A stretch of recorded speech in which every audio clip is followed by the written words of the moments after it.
دوستان چگونه که میدونید ما طول چند سال است که با شرکت شفافرما همکاری میکنیم و با باوری کامل این شرکت رو به شما توصیه میدهیم. در این شرکت شما همه نمود داروهای گیاهی، دوخی‌های عربی، ساعت‌های مسلمانی، جاینمازها، شامپون‌های گیاهی و باز بسیار دیگر چیزها رو دسترس کرده میتوانید. این شرکت دستافکا به تمام شهرها دارند. همچنین ماشینکاها برای ریش و موی سر، داروها برای فربه و خرابشوی، روغن سیاه‌دانه رو نیز از این شرکت دسترس کرده میتوانید. رقم‌ها در روی اکران، حتما از نام کانال پهلوان گپ زنید.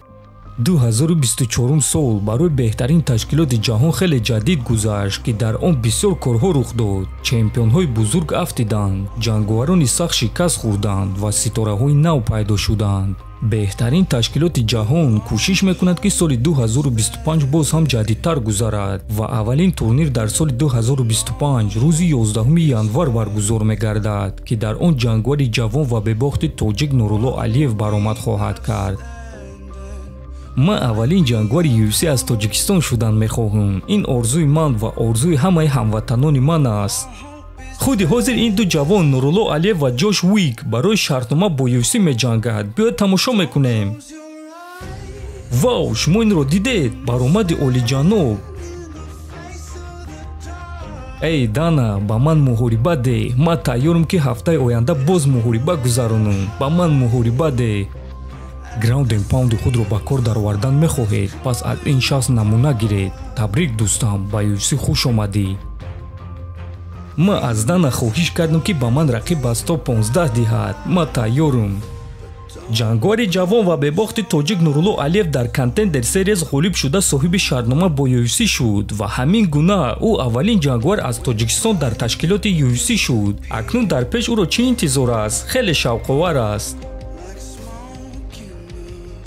خبری رسمی: نورالله علیев اولین محاربه خود را در UFC روز 25 فوریه میگذراند و رقیب او جنگاور سخت برزیلی رافائل آلویس می شود. آیا نورالله رکورد به باخت خود را نگاه داشته میتواند یا اینکه او را منع میکنند؟ این چیز را روز 25 فوریه میفهمیم.